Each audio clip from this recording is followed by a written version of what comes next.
Hello everybody, welcome to this video on my channel. Today we're going to be doing a Ruby video. We're going to be analysing Ruby and how I think we can improve her character overall. Firstly, let's do a brief history of the character and the show Ruby. Ruby is a series created by Rooster Teeth. Very good work. I enjoyed watching the series. Few little problems. It could be better in some areas, but I don't make series, so I don't really know what the process for this is. Okay, now we got that out of the way, good. Ruby is a character in the show Ruby, obviously. She is based off Little Red Riding Hood with the same sort of personality and aesthetical appearance.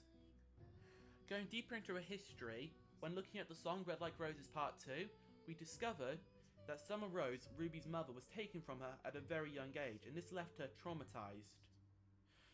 She understands that her mother had to go, but from the lyrics there, we find that she both hates the fact that she did and believes that she's been betrayed, which adds emotional depth to her character. This was never included in her actual character.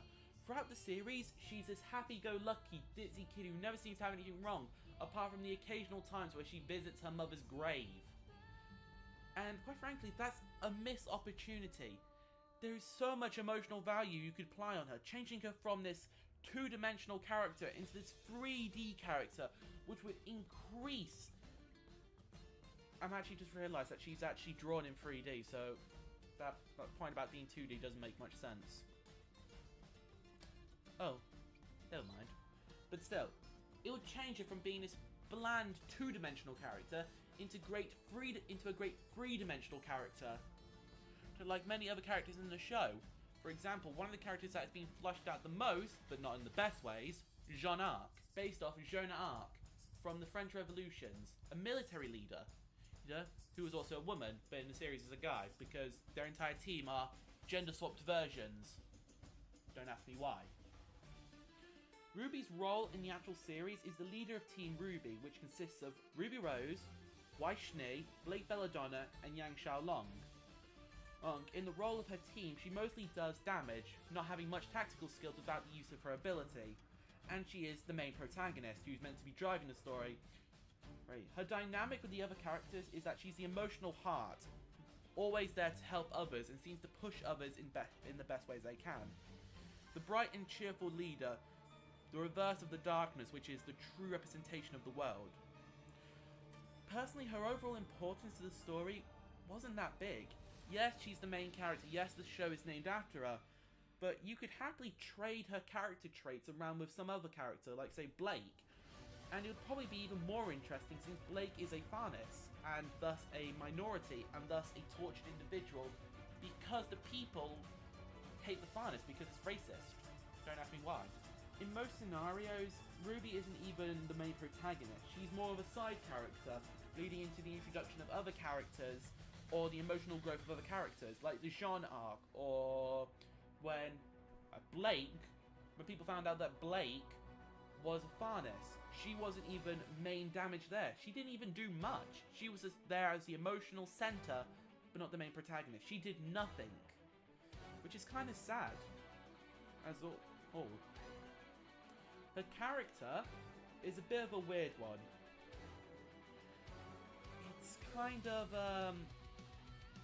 it's hard to say. She's very two-dimensional. She lacks any personal traits. She doesn't feel alive. And whenever she does feel alive, it doesn't really come off right. She has certain abilities. She has the ability of the series called semblances.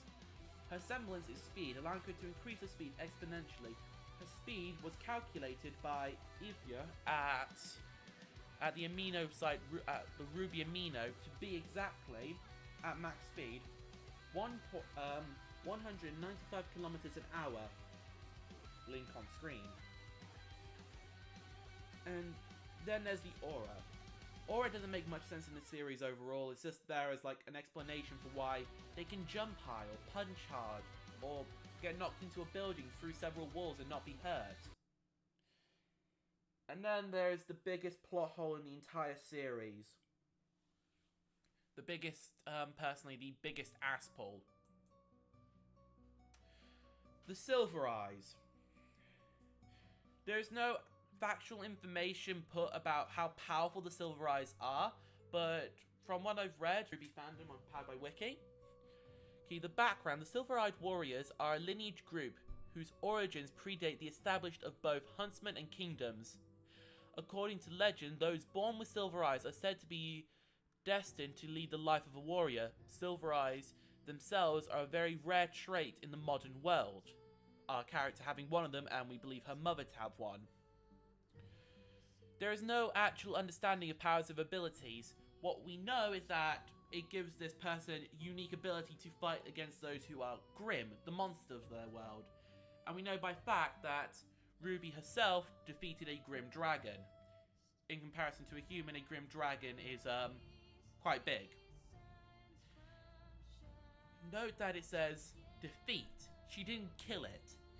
Basically, in her final fight against Cinder, she activated the silver eyes as some major plot pull, and then her eyes glowed silver, wings popped out, and the dragon was frozen, petrified, turned to stone, whatever you want to use. And Cinder lost her arm, half her eye, and developed huge amounts of scarring. The Silver Eyes themselves only came up in the end of Volume 4 out of nowhere. They were briefly touched on by Ozpin at the very beginning of the series, where he said, "You have silver eyes." Silver eyes being a rare trait, we've only ever seen it in Ruby, and it's referenced by Crow that the Silver-Eyed Warriors are the only warriors who can take down a Grim with a mere glance. This really has never been shown. We've seen Ruby fight Grim on multiple occasions, and they've never really been that much of a difficulty for her or any of the other characters. It's been more... This is more of a plot point which they pull for later use, and it hasn't really come back up in any major way. She was knocked out in one of the later volumes before she could actually use it. It seems to be triggered by a huge amount of emotional stress. Now, this is the part where people might disagree with me. These would be the changes I would preferably make. These are all small things which could increasingly make the show more entertaining and more enjoyable overall. Changes specifically to Ruby's character. She has no signs of any emotional damage. In the song, she feels that she's always alone, that she's never going to fill the void that her mother left. But in the show, this is never even shown. She just visits the grave, she feels sad, she moves on. Her character, her reason for becoming a huntsman is to have a happy ending, to give people their happy endings. And it's never really explained past that. What does she mean by happy ending? Is it because she could never have this happy ending? Is it because her mother died that she can't have this happy ending? The idea might be, if you change her origin to include her mother's death as being a part of it, that her reason for becoming a huntsman is to find out why her mother died, to make sure that this would never happen to anybody else, and to kill the monsters that hurt her family, the Grimm. Tying this in, we could also tie the Silver Eyes into the series further by having glimpses of when Ruby's fighting the Grimm, have her eyes shine and become a bit more like savage, a bit more powerful, like she's ably easier to take down the Grimm. She can defeat the Grimm more easily than anyone else.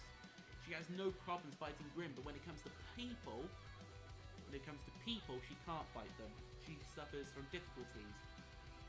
It's stated that from the comic series made by another individual, name on screen, being that Ruby is quite shy, and the only reason she wears her cloak in school is to help with her confidence. This would have been a great addition to her character. It would have made her so much more interesting, and I think it's just a missed opportunity. Another change would be the combining of aura with the semblances. The amount of aura to power her ability.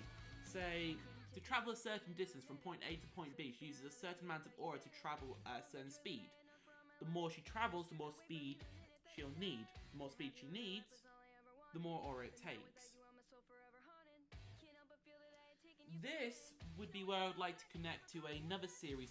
In Hunter x Hunter, the aura system is an incredible one, and it was explained over a period of 2 episodes, giving us huge numbers of different capacities and moves that people have been able to use throughout the series. And in that series, it's not all about who has the most power, it's all about who is smarter, who can use their ability better, whose ability is the best in this situation. For example, the 4 major principles of their aura system is Ten, Zetsu, Ren, Hatsu, and the advanced techniques are Gyo, In, En, Shu, Ko, Ken, Ryu. And the nen in individuals is incredible. For example, how they figure out what kind of nen you have is through water divination. Depending on what happens, basically you grab a cup of water, you pop a leaf on top. You then put your aura through it and it gives you these results. If the volume of water changes, the user is an enhancer. If the taste of the water changes, the user is a transmuter. If the impurities appear in the water, the user is a conjurer. If the colour of the water changes, the user is an emitter. If the leaf moves on the water, the surface, the user is a manipulator. If a completely different change appears, the user is a specialist. And each one of these things, you don't have to get tied down to an enhancer.